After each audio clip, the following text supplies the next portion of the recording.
હું doctor MS Roy, અત્યારે હાલમાં અહીંયા ઇન્ચાર્જ એકાઉન્ટ ઓફિસર તરીકે પીડી હોસ્પિટલ રાજકોટની ફરજ બજાવું છું. સર, આ જે રીતના ગરમીનું તાપમાન ઉછળ્યું છે, રાજકોટની વાત કરીએ તો અત્યારે જે 43-44 ડિગ્રીમાં હીટવેવના ને એના જે આવતા હોય, તો અત્યારે સરકારી સિવિલમાં કઈ પ્રકારની કામગીરી રહી છે અને કઈ પ્રકારના કેસ આવ્યા છે ત્યાં સુધીમાં હીટવેવથી દર્દીના લૂના?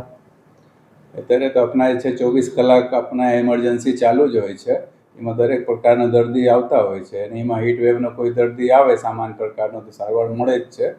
લેકિન એને માટે સ્પેશિયલ એક વોર્ડ ઊભા કરવામાં આવેલ છે મેડિસિન વોર્ડમાં, અને 20 બેડનો એને અલગથી તૈયારી રાખવામાં આવેલ છે.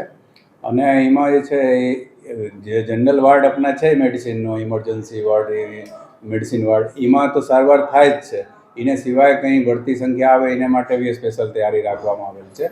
એને પૂરતી તૈયારી રાખવામાં આવેલ છે કે દવાઓ જેટલા છે, આવી ફ્લૂઇડ છે, અને એ બધી તૈયારી કરવામાં આવેલ છે. ડૉક્ટરોનો તૈયારી ટીમ તરીકે રાખવામાં આવેલ છે. નર્સિંગ સ્ટાફ બી છે એના માટે અલગથી વોર્ડ માટે, અને દવાઓ પૂરતી સંખ્યામાં છે, દવાઓ ઉપલબ્ધ છે. અને એક દર્દી હાલમાં આવ્યા હતા, એને પૂરતી સારવાર કરીને એને રજા આપવામાં આવેલ છે. હીટવેવના દર્દી હતા? હા, એક જ દર્દી હવે આવ્યો છે. અને હીટ સ્ટ્રોકનો અત્યારે કોઈ કેસ આવેલો છે? ના, હાલમાં કોઈ કેસ નથી આપણી પાસે. સાહેબ, અત્યારના જે રીતના